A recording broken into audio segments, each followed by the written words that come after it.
Salve, salve galera, beleza? Voltando aqui para o nosso último bloco de auditoria, vamos fechar agora com chave de ouro aqui nossa matéria e eu quero passar para vocês as nossas presunções de omissão de receita. O que você agora como auditor fiscal vai ter que ter olho de lince para presumir, tá, que acontecendo um dos fatos que eu vou citar ali para vocês e explicar, ocorreu uma operação ou prestação que ela deveria ser, né, tributada, mas ela não foi registrada. Tá? Então, durante um procedimento fiscal, durante uma auditoria fiscal, você detectou que aquela operação ela deveria ser tributada, mas ela não foi registrada. Então, ou seja, isso aqui é omissão de receita. A primeira delas a gente já viu, né? Saldo credor no conta caixa. Ora, saldo credor no conta caixa, isso é impossível para a contabilidade. Uma vez você detectando o saldo credor na conta caixa, você está diante de uma operação que foi tributada, né? Ou seja, uma omissão de receita e ela não foi registrada. Como é que é uma omissão de receita, gente? O contribuinte vendeu algum produto, teve receita, mas vendeu sem nota, por exemplo, e aí essa operação não foi registrada. Tá ok? Saldo credor fictício ou em montante superior ao comprovado em sua escrita contábil. Uso de crédito fiscal indevido, tá? Pode ser, nesse caso, por erro, pode ser por crédito inventado. Sempre que o contribuinte ele inventar um volume de crédito, ele está o quê? Deduzindo o valor do ICMS a pagar, certo? Porque ele vai abater esse crédito dos débitos gerados no mês e vai pagar menos ICMS. Então, se esse crédito for fictício, como assim fictício? Oriundo de notas fiscais frias, tá? Oriundo de operações irregulares ou em valores superiores ao que seria devido.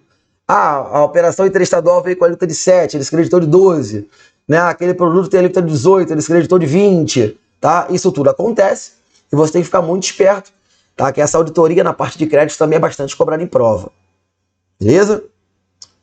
Uma terceira hipótese de omissão de receita: suprimento de caixa sem a devida comprovação de origem, inclusive fornecido à empresa por administrador, sócio, titular da firma, acionista, controlador, terceiros e tal. Se a efetiva entrega e a origem dos recursos não forem demonstrados. Ora, você pode chegar lá e falar assim, cara, surgiu aqui eu paguei essa conta com adiantamento do sócio aqui. O sócio fez um empréstimo para a empresa. E aí eu paguei esse dinheiro, essa conta. Esse suprimento de caixa que apareceu aqui, ele derivou de um adiantamento de acionistas. Gente, isso pode acontecer numa empresa? Pode normalmente. Mas ela tem que ser o quê? Contabilizada. Tá? E onde é que se contabiliza isso? No passivo exigível a longo prazo lá, né? Acho que é não circulante agora, enfim. Mas é no passivo de longo prazo. Então você tem que ter isso registrado na contabilidade. Se você não tiver a origem dos recursos, eu vou presumir o quê? Que esses recursos são derivados de uma operação que deveria ser tributada e que não foi registrada, foi omitida do fisco, tá? Então eu estou diante de uma fraude, beleza? E aí é cajado. Ora, esse aqui, gente, esse aqui é complicado do contribuinte se esquivar, hein? Isso aqui é como se fosse um batom na cueca. Olha só, eu tenho na empresa um resultado financeiro negativo, obtido pelo confronto entre a disponibilidade do período. O que é disponibilidade? Conta caixa e conta banco, né? Acrescido dos ingressos numerários e deduzidos os desembolsos, tá? E do saldo final das disponibilidades, considerando as despesas que são pagas em dinheiros, indispensáveis para a manutenção do estabelecimento. Então imagina que eu tenho lá, vamos supor, naquele mês lá, eu vou abrir aqui, eu vou até abrir uma tela em branco, para ficar mais fácil. Imagina que eu tenho uma seguinte situação, você está auditando, aí você pegou a contabilidade dele. Aí você está lá, ó, saldo da conta caixa. Ele tem R$1.000, ok? Isso aqui é da contabilidade, ó, a contabilidade, saldo da conta caixa. Aí você tem lá no registro fiscal, na FD dele, total de notas fiscais de saída, emitida. Vou botar lá, ele emitiu R$3.000 de nota fiscal, tá ok? Ora, se isso aqui, ó, R$3.000 de nota fiscal que ele emitiu, vamos supor que foi tudo venda à vista, tá? À vista. Olha, isso aqui vira o quê? Isso aqui gera um lançamento contábil como? Receita, né? Gera receita na contabilidade de mais 3 mil. Tamo junto? Tamo junto. Então tá. Então, o total de disponibilidade dele naquele período foi quanto? 4 mil reais. Beleza? Beleza. Aí na própria contabilidade, tu vai pegar lá despesas operacionais. Vou contabilizar, computar aqui só as que são pagas em dinheiro e à vista. Vamos supor que ele tem que pagar aluguel. O aluguel, como é que paga o aluguel? Se paga em dinheiro, né? Então, aluguel do barracão, 2 mil. Beleza. Aí ele comprou mercadoria. Ah, tá bom, mas ele comprou a prazo. Falou, não vou nem colocar então. Se ele comprou a prazo, não entra. Tá, conta de luz. Luz do barracão, mais 1.000 reais. Tá? Vamos supor que isso aqui é a indústria. É caro. É. Salário dos funcionários. Folha salarial dele, mais 3 mil reais. Tá bom? Tá bom, né? Existem outras despesas que ele tem que pagar em dinheiro? Tem. Impostos, por exemplo, tal, mas eu não vou nem entrar nesse mérito. Isso aqui, ó, aluguel, luz e salário dos funcionários, isso aqui não tem como ele fugir. Ele teve que pagar em dinheiro naquele mês. Então, naquele mês, gente, ele teve um desembolso de quanto? 3 mais 3, de 6 mil, certo? Olha para mim e fala o seguinte, como é que ele faz essa mágica? Esse camarada pagou, ele pagou, porque aluguel, luz e salário está lá contabilizado como despesa paga. Ele pagou 6 mil reais em dinheiro, tá? Dinheiro que eu digo em ativo circulante, em dinheiro ou em transferência, né, bancária. Agora tem até o Pix, ou em Pix. Ele pagou 6 mil reais naquele mês. Mas ele só tinha disponível no caixa dele 4 mil, que era 1.000 que sobrou do mês passado e mais 3 mil de venda. Olha, o que eu faço com isso? Ah, dou uma porrada nele. Falo, não dá porrada que não adianta. O que você vai fazer? Você vai autuar esse contribuinte por uma presunção de omissão de receita no valor de 2 mil reais.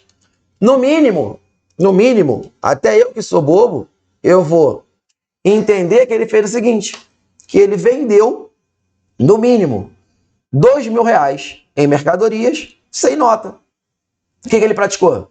Uma operação tributada que não foi registrada, porque não tem nota, ele não contabilizou, mas ele tinha esse dinheiro, porque a operação foi realizada. A operação foi realizada e ele não informou isso ao fisco, porque ele não emitiu nota. Então ele fez uma omissão de receita. Isso é fraude, isso ó, é vara nele. Como é que você pegou isso? Pela contabilidade. Pegou as despesas dele, do mês lá, pegou a DRE, fez um razonete lá básico, e viu que ele naquele mês tinha que ter disponível 6 mil e só estava contabilizado 4 mil. Ora, ele omitiu 2 mil reais de receita pra gente. Tá bom? Pega o safado. Pega aí. Tamo junto? Então, isso aí é omissão de receita. Como é que a gente pegou isso aqui? Através do resultado financeiro negativo entre as disponibilidades e as despesas que ele precisou desembolsar naquele mês. Tá bom? Aí que tá aqui só exemplos, né, gente? Salário, retirada, água, luz, aluguel, telefone, tributos, tudo isso é pago em dinheiro. Ele tinha que ter em caixa. Tá bom? Beleza? Então tá. Mais o que, gente? Ora, a diferença apurada mediante o controle quantitativo das entradas e saídas. Controle de estoque. Cara, você chega lá e vai fazer um controle de estoque do contribuinte. Vamos supor que você vai numa loja de sapato, né? E aí você vai e pega lá, quantos sapatos tem aqui? Eu vou contar aqui. Ah, eu contei aqui no estoque dele fisicamente, eu fui lá, contei lá. Ele tem 100 pares de sapato. Beleza? Beleza. Aí você vai pegar o livro dele, o livro fiscal. Aí você vai ver que ele tinha um estoque inicial, né, de 80 pares de sapato.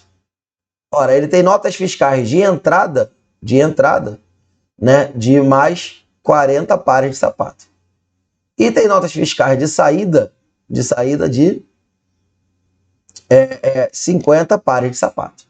Ora, o estoque final, né, é o estoque inicial mais as compras menos as vendas. Então, nesse caso aqui, ele tem 120 menos 50, ele deveria ter 70, né? 70, ora, 70 pares de sapato. Mas eu contei e ele tem o quê? 100 pares de sapato. O que eu vou presumir aqui, gente? Que ele comprou 30 pares sem nota. Tranquilamente, né? Ele comprou 30 pares sem nota. E a gente viu lá que Compra de mercadoria sem nota é presunção de saída. Então eu vou autuar ele. Eu vou esperar ele vender esses 30? Não. Eu vou autuar ele como se fosse saída pela diferença apurada mediante o controle quantitativo. Aí, se ele tivesse um valor, uma emissão de notas fiscais, Antônio, aqui, vou botar aqui, no valor de, vamos lá, 100, ele vendeu 100 pares de sapato. Ora, ele tinha 80, comprou 40, foi com 120. Quando ele vendeu 100, aliás, contrário, né? Peraí, deixa eu voltar isso aqui. Será que volta? Acho que não volta, eu vou ter que apagar. Vou apagar. Tá. Vamos lá. Ele tinha um estoque inicial de 100, comprei 80 e vendi 10, tá?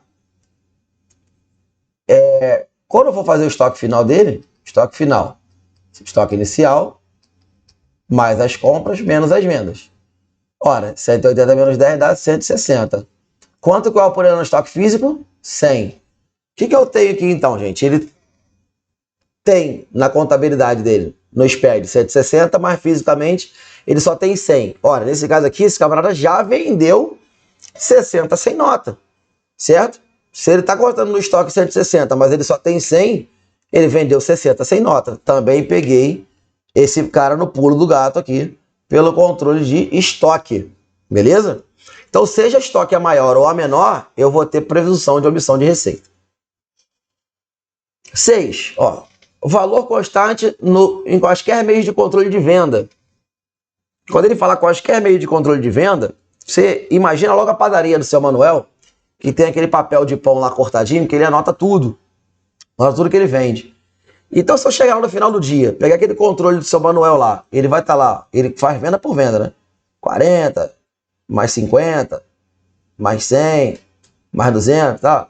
Aí contei lá, mas naquele dia seu Manuel vendeu R$2.000 no papelzinho dele. Aí vejo lá as notas fiscais que ele emitiu naquele dia, nota fiscal ao consumidor, certo? Aí emitiu 1.800 que antigamente era o cupom fiscal, né? Agora chama-se nota fiscal ao consumidor. Ora, seu Manuel omitiu aqui R$200 de saída tributada. Como é que eu peguei isso? Ora, através do meio de controle dele paralelo. E isso aqui, gente, pode ser um sistema de computador, pode ser um talão de pedidos, pode ser um papel de pão, qualquer meio de controle. O fisco fala, ó, qualquer meio de controle. Identifiquei que ele tem lá um talão de pedidos, com pedidos lá na monta de 10 mil e ele só emitiu 5 mil de nota. Ora, ele omitiu minha receita. Ele vendeu sem nota. Tá bom? E o caso mais emblemático, mais comum que o fisco tem feito é o cruzamento de cartão de crédito e de débito. Isso aqui, gente, é um batom na cueca também. O fisco tem convênio lá com a Visa, com a Mastercard, com a Cielo. Como é que funciona isso aqui? Mensalmente, tá? A Visa informa, as operadoras de cartão de crédito informam por CNPJ o faturamento daquela empresa. Então, se for aquela empresa faturou lá, a Visa informa que ela faturou R$10.000. O que você vai fazer na auditoria, gente? Você vai cruzar essa informação com o total de notas fiscais emitidas naquele mês. E aí vamos supor que ele emitiu nota fiscal na montante de R$8.000. Ora, se a Visa, a Mastercard, se a operadora de cartão informou que o faturamento dele foi de 10 mil, ele no mínimo deveria ter notas fiscais no valor de 10 mil. Né? Ainda estou sendo bonzinho e presumindo que ele não vendeu nada em dinheiro. Né? 100% das vendas dele foram no cartão. Aí eu vou afirmar o quê? Que ele me sonegou aqui com R$2.000. Então ele fez R$2.000 de operações tributadas que não foram registradas pelo contribuinte. Ele omitiu receita no montante de R$2.000. Como é que ele vai explicar que ele faturou lá R$10.000 no cartão de crédito e ele só emitiu 8 mil de venda? Imagina, você tá passando lá na porta da empresa, aí falou o seguinte, eu achei essa empresa aqui legal, eu vou chegar lá, achei a vendedora bonita, eu falei assim, olha, tudo bem? Tá vendo meu cartão aqui? Ó? É black, é? Passa aí R$1.000 aí pra mim. Você quer comprar? Não quero comprar nada não. Passa aí R$1.000 aí que eu tô de sacanagem aqui, não tem nada pra fazer mesmo. Porra, não tem como. Se o camarada for lá na loja, na empresa, a empresa é uma empresa comercial. né? Senão ela não era contribuinte do ICMS. Empresa comercial, foi lá e passei o cartão. Se eu passei o cartão, é porque eu adquiri uma mercadoria. Ora, se eu adquiri a mercadoria, houve uma circulação de mercadoria. Nesse caso, uma operação tributada. E aí, se ele não tem nota fiscal, uma operação tributada que não foi registrada. Aí é vara, negão. Aí não tem jeito. Nesse caso, eu sou obrigado a autuar esse contribuinte por omissão de receita. Tá? Pega pelo cartão de crédito ou de débito. Tá? Todas as informações, elas são repassadas ao fisco e você vai usar isso na sua auditoria eletrônica. Tá bom? Até hoje eu não vi ninguém se safar desse tipo de autuação aqui, porque não tem muito como o contribuinte explicar, né? É o famoso batom na cueca. Então ele fala que o volume informado pelas administradoras de cartão que excederem, né, o valor das operações declaradas ao fisco. O que excedeu foi uma operação omitida, omissão de receita. Ok? Tranquilo? Então tá bom. E aí, gente, entrando um pouquinho na fraude, para a gente fechar aqui a nossa matéria, isso aqui é um tema que veio novo, desde o edital da Cefaz Alagoas, tá? E pode ser cobrado em alguns concursos, tá? Só para vocês entenderem um pouquinho da fraude, basicamente as questões que vão cair vão ser teóricas, porque não tem como se armar uma fraude, numa prova de concurso. Ele teria que contar um caso, tá? Mas o fenômeno da fraude ele está baseado num quadripé, tá? Baseado na capacidade do agente, na racionalização, pressão por lucros e na oportunidade de falha da legislação ou de deficiência do fisco. Então esse é o quadripé da fraude que ocorre, tá bom? As principais fraudes no âmbito fiscal que são utilizadas, aí eu vou citar para vocês aqui, para vocês saberem, tá? Isso vai cair como um exemplo, para você dizer se isso é fraude ou não. Primeiro, a reutilização de nota fiscal. Quando se tem operações internas de circulação de mercadoria, alguns contribuintes que vão transitar com a mesma mercadoria, imagina uma fábrica de tijolos, né? Tijolo é tudo igual, não existe um tijolo com código de barra diferente do outro. Então, se eu vendi 1000 tijolos, né, para uma obra, e aí o camarada não faz questão de nota, o que eu vou fazer? Eu vou transportar esses tijolos a cada 100 tijolos. Então, eu vou fazer 10 transportes com 100 tijolos. E essa operação é interna, aqui dentro do Estado. Então, eu não vou passar por nenhuma barreira fiscal. O que o contribuinte faz? Ele pega a mesma nota fiscal, dá 10 voltas com ela. Ora, na verdade, ele sonegou 10 vezes o imposto. Ele reutilizou a mesma nota fiscal para várias operações. Tá bom? Isso é uma fraude fiscal. Bom? Alterar a natureza da operação. Quando você altera o CFOP para ter uma não tributação ou uma tributação diferente. Às vezes a operação é de compra e venda e ele faz como leasing. É uma operação de compra e venda, ele faz como uma transferência para não ser tributado, né? Judicialmente. Então, isso aqui, quando você altera o CFOP, também é uma fraude fiscal. Simulação de exportação. Ele simula que a operação vai para o exterior, porque é cobertada pela não incidência, mas essa mercadoria nunca embarca nos navios, ela é descarregada pelos armazéns da vida internos, tá? Então, isso aqui também, simulação de exportação é uma fraude fiscal. Tanto é que isso aqui existe um prazo, né? Aquele prazo de 90 dias para ser comprovado a exportação junto ao fisco. Tá bom? Destaque de crédito do ICMS indevido na nota. Às vezes o contribuinte faz uma operação com diferimento ou uma operação que é isenta e aí não deveria ter destaque do ICMS na nota. Quando o contribuinte destaca esse ICMS na nota, ele gera um crédito indevido para quem está comprando essa mercadoria. Tá? Isso também é uma fraude fiscal.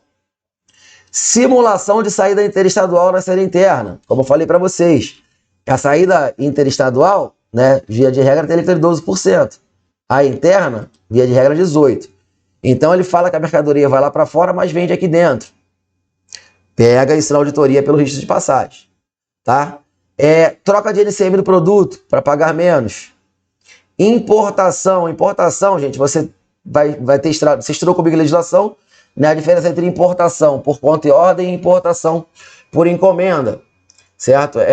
As importações, elas são utilizadas como mecanismo de de guerra fiscal, tá? E aí a importação, às vezes o camarada faz uma importação por encomenda disfarçada de importação por conta e ordem. Tá? Isso também você tem que ficar ligado. Subfaturamento, chamado antigamente nos meios românticos como meia nota. Você compra um produto, o camarada fala assim, cara, posso colocar aqui metade do valor na nota? Cara, pode, se for para consumidor final, né? Não vou utilizar o crédito mesmo, o consumidor final não tem crédito. Então, nesse caso, ele vai lá e faz meia nota para você e paga meio imposto, né? Tá sonegando também, isso é fraude fiscal. Mercadoria subfaturada. E a inidoneidade fiscal, que é apurada mediante a extinção estadual, é suspensa ou cassada.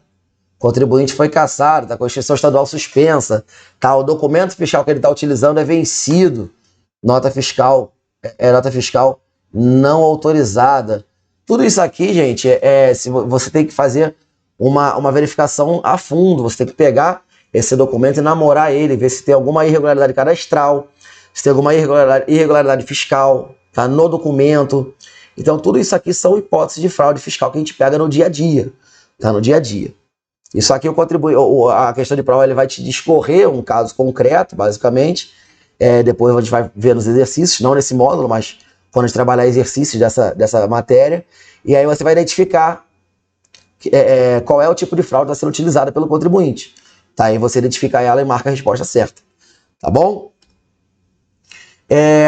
Com relação ao AFD, quais são as principais fraudes encontradas?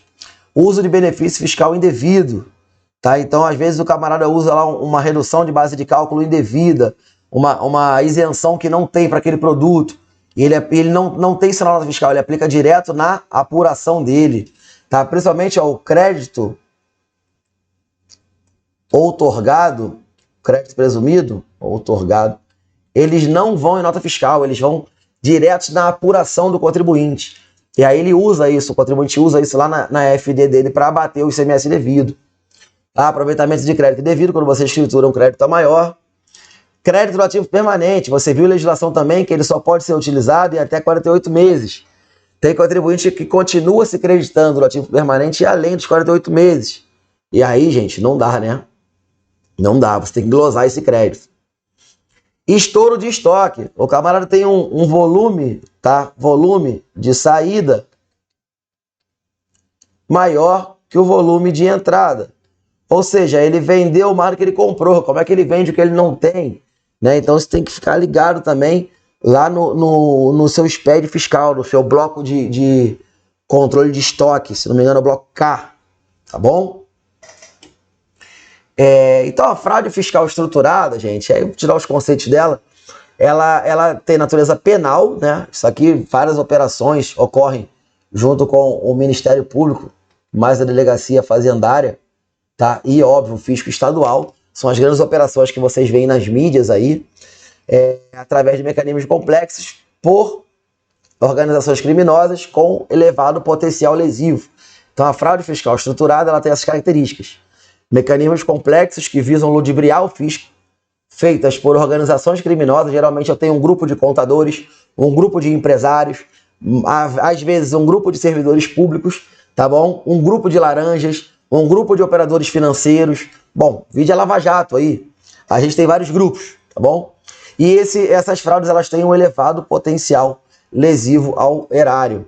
Isso aqui, inclusive, é objeto de um protocolo, tá? O protocolo 66 de 2009, que institui o sistema de inteligência fiscal, que quando você for auditor, você vai entender um pouquinho mais disso. Tem coisas que a gente não pode falar, porque não é ostensivo, tá? Mas você vai entender como é que funciona o combate à fraude fiscal estruturada. Toda a Secretaria de Fazenda tem dentro dela um órgão de inteligência fiscal que trabalha com base em combate à fraude fiscal estruturada, tá bom? Mecanismo de contra-inteligência utilizado pelo próprio fisco, ok? São aquelas penalidades, aquelas sanções, aqueles mecanismos que o fisco utiliza para se defender, né? Como é que eu neutralizo a fraude? Como é que eu tiro aqui do mercado um fraudador? Como é que eu desmantelo uma estrutura fraudulenta? Primeiro, eu vou lá anular a inscrição estadual dele. Então, a inscrição estadual do contribuinte é nula quando eu for constatado pela inteligência que houve simulação de existência do estabelecimento. Ou seja, empresa fantasma. A empresa não existe. Fui lá no endereço, a empresa não existe. Tá? Só existe no papel. Simulação do quadro societário. O que é isso, gente? Coloquei laranja, interposta às pessoas. Por isso que você vai lá e pede a declaração do imposto de renda dos sócios para verificar se ele tem lastro financeiro. Isso aqui é combate à fraude. Bom, inexistência do estabelecimento, né? Indicação de dado cadastral falso. O camarada foi lá e inseriu dados falsos. Você tem que verificar tudo, gente. Tem que verificar tudo. Documentação falsa. Tudo isso aqui gera nulidade da inscrição. E quando eu anulo a inscrição estadual do contribuinte, ele não consegue mais emitir nota. Se ele não consegue emitir nota, a atividade está paralisada. Eu neutralizei a fraude. Tá bom? O que seria existência simulada do estabelecimento? Atividade relativa ao objeto social que não estiver sendo exercida naquele local, né? Ou que não estiver declarada nos registros contábeis. E quadro societário falso são aqueles compostos por frutas cítricas, por interpostas pessoas, tá bom? Chamado de laranja.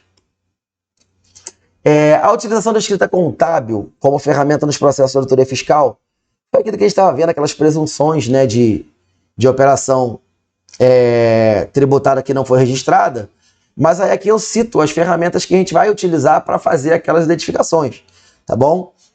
Quando você quiser identificar fraudes contábeis no ativo circulante, o que você vai observar? Vou auditar a conta caixa, né? Suprimento de caixa, suprimento de caixa sem comprovação de capacidade do mesmo. Ora, o sócio integralizou aquele dinheiro lá e emprestou para a empresa. Ora, mas pega o imposto de renda do sócio. Ele não tem capacidade? Fraude. Venda a prazo contabilizada à vista, antecipando ingresso de recurso no caixa. Né? Então, contabilizei à vista para cobrir a receita que eu tive naquele momento. Aquela receita que foi obtida de maneira fraudulenta, vendi sem nota. O contrário, compra à vista contabilizada a prazo. Tá? Para quê? Para omitir aquela receita que eu utilizei para outros fins, visando postergar o registro de saída do numerário. Lançamento antecipado de recebimento de clientes para encobrir saldo credor. Aqui, ó. Antecipei um lançamento que só vou receber lá na frente para encobrir saldo credor do conta caixa. Porque saldo credor do conta caixa, a gente viu que também é batom na cueca. Bens não contabilizados, sugerindo que foram adquiridos sem nota fiscal. Ativo oculto, gente. Ativo oculto. Olha aí. Ok? Bens contabilizados no livro diário, mas não registrados no livro fiscal, repercutindo no não recolhimento do DIFAL, certo? Adquirir bens do ativo permanente, ele está no diário para justificar a saída do dinheiro, mas não está no livro fiscal. Então eu não recolhi o DIFAL, fraude no imobilizado. Simulação de venda do imobilizado, recolhendo imposto com base de cálculo reduzido e mantendo o bem a serviço da empresa.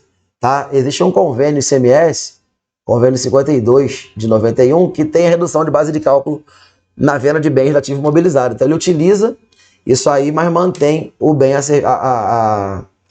serviço da empresa. E aí, gente, essas construções práticas, bom, eu posso, não, isso eu posso fazer, pode. Isso é um caso, vamos lá, vamos fazer para a gente treinar aqui, ó. Você vê aqui um exemplo. Em auditoria, constatou-se que determinada empresa situada no estado do Rio Grande do Sul se creditou do ICMS anteriormente cobrado e destacado na primeira via do documento fiscal referente à entrada de mercadoria destinada ao ativo permanente do estabelecimento. Ok, e aí tudo bem. Ele comprou a mercadoria, um ativo permanente, e se creditou. Lembrando que ativo permanente tem que creditar como, gente? Em 48 vezes, né? O bem foi adquirido em janeiro de 2018 e foi vendido em julho desse mesmo ano, tendo a empresa se apropriado de metade do valor do crédito decorrente da entrada nessa mercadoria do estabelecimento. Ora, ele foi adquirido em janeiro de 2018 e vendido em julho. A empresa se apropriou de metade do valor do crédito? Não. Ela poderia se apropriar de quanto? Janeiro, fevereiro, março, abril, maio e junho e julho. Ela poderia se apropriar de 7,48 avos, certo? Porque é 1,48 avos por mês que o bem está de posse da empresa. Então, esquece essa lei estadual, tá? A regra geral é igual para todo mundo, é seguida pela Lei Candir. Então, esse ato praticado pela empresa, ele é válido? Não, não é válido. Ele é inválido porque ela se creditou de valor maior que o permitido pela legislação. Tá boa. Guarda ela aqui. É válido, não é? Ele é inválido, haja vista a proibição de se creditar de valor decorrente de entrada de mercadoria que não se encontre mais no ativo da empresa.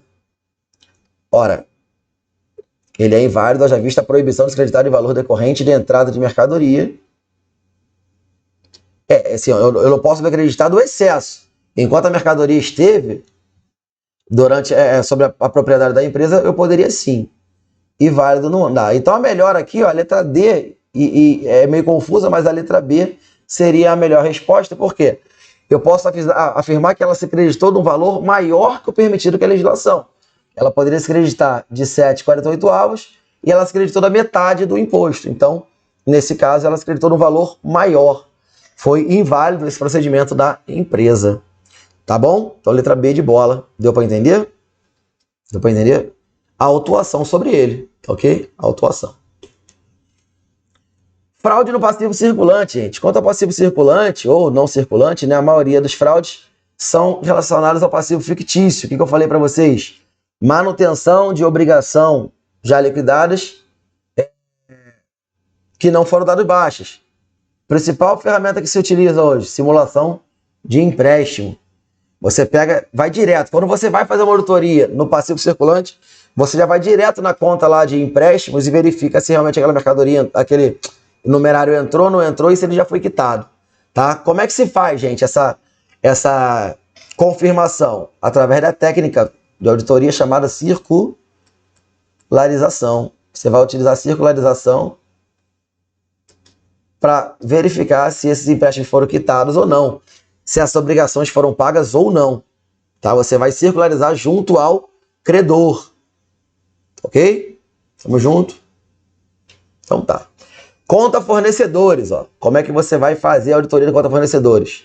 Primeiro, verificar se todas as aquisições a prazo foram contabilizadas. Como que você vai fazer isso, gente? Obtendo a relação de fornecedores, notas fiscais e duplicadas.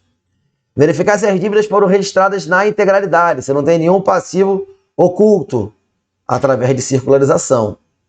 E comparar as contas do livro Razão com o recolhimento das obrigações, aí através de cruzamentos de dados, dado fiscal, da nota fiscal com o dado contábil do suprimento de caixas. Tá ok? Então a conta fornecedores também deve ser auditada nesses moldes. Fraude no PL, né? Patrimônio líquido é bem tranquilo. Quando se tem aumento do capital social, sem comprovação da origem de recurso pelo sócio, tá? Omissão lá na junta comercial. Você vai na junta comercial, vê que ele aumentou o capital social dele e da onde veio esse dinheiro, tá? Se o sócio não teve lastro financeiro para fazer isso aqui, se não foi contabilizado isso como integração de sócio, isso aqui foi justamente dinheiro que entrou no caixa através de omissão de receita. Tá? Aí você pega fraude no patrimônio líquido, fraude no PL. Justo? As ferramentas que o fisco utiliza para fazer a auditoria fiscal são os documentos eletrônicos, né? A escrituração fiscal digital, a nota fiscal e o conhecimento do transporte eletrônico, mais, né, os documentos contábeis, escrituração contábil digital. Técnicas de circularização, direto, a gente intima o contribuinte. Hoje todos os contribuintes têm o domicílio tributário eletrônico, então você intima ele de forma eletrônica, é barato. RAIS, a RAIS é contrato de trabalho, contas de concessionária, tá? Conta de luz, conta de água, para verificar despesas correntes dele, contrato de aluguel, contrato de leasing, contrato de frete. Tudo isso aqui, apesar de serem documentos, apesar de serem documentos extrafiscais, são documentos utilizados na auditoria. Você pode intimar o contribuinte e apresentar todos os documentos que você tiver, que você precisar, tá bom? Princípio da verdade material. Lembra que a gente viu na primeira aula? Eu posso utilizar todas as informações disponíveis para fazer essa auditoria. Tá? Outro tipo de fraude aí que existe no nosso mundo, mas cobradas em prova aí, mais comum de se ver, é venda a prazo, contabilizada como à vista, Omissão de registro de desconto comercial, né? Aquele desconto que ele é excluído da base de cálculo do ICMS. Simulação de vendas isentas superfaturadas. Então, eu superfaturo o valor daquelas mercadorias isentas porque não vai ter destaque do imposto. Com isso, eu consigo cobrir saldo credor da conta caixa, né? Dizendo que entrou mais dinheiro do que o normal. Compra com nota fiscal cancelada. Isso aqui gera o quê? Saldo credor fictício de CMS, né? Saldo credor fictício, porque se a nota fiscal ela foi cancelada, ela não pode gerar efeitos fiscais, tá bom? E aumento do capital social sem comprovação de entrada de recursos, ou seja, isso aqui também foi feito para cobrir o suprimento de caixa sem comprovação, ok? As consequências que isso traz, tá, da nossa detecção das fraudes fiscais primeiro, o contabilista envolvido vai ter suspensão do seu registro contábil e uma aplicação de uma multa financeira. Contribuinte e contabilista e todos envolvidos nessa fraude, eles respondem por crime contra a ordem tributária e agora também crime de lavagem de dinheiro. Por quê? Eu estou falando de omissão de receita, tá? Omissão de receita. Então eu tenho crime contra a ordem tributária e crime de lavagem de dinheiro. Responde na esfera penal, na esfera civil também. Bom, é complicado. Beleza? E a gente encerra. Isso aqui já é para as questões práticas. Quando a gente for ver a nossa questão discursiva, eu vou dar alguns cases de auditoria. A gente encerra por aqui o nosso módulo de auditoria fiscal, gente. Espero que tenha dado para dar uma noção geral aí de como vocês vão trabalhar lá no fisco e principalmente como vocês vão fazer a prova de auditoria para passar no concurso. Os casos são basicamente teóricos hoje em dia, ainda não há muito banco de dados disso aí, é uma matéria relativamente nova que vem caída nos fiscos desde 2018 para cá, mas a gente vai poder entender esse tipo de coisa quando você vê o caso concreto. Aí, com base no caso concreto, a gente vai identificando essas fraudes fiscais e vai fazendo nossas auditorias, tá bom? Mais uma vez eu ressalto, para você fazer uma boa prova de auditoria fiscal, você tem que ter uma boa base de legislação tributária, porque vai ser basicamente a aplicação prática da legislação tributária nos casos de auditoria. Ele vai te contar um caso de legislação tributária em que você não consiga, em que você detecte que ele não cumpriu a obrigação tributária e, nesse caso, ele está incorrendo numa infração. Tá bom? Então, galera, eu fico por aqui. Um forte abraço aí, fique com Deus e até a nossa próxima aula. Beijo!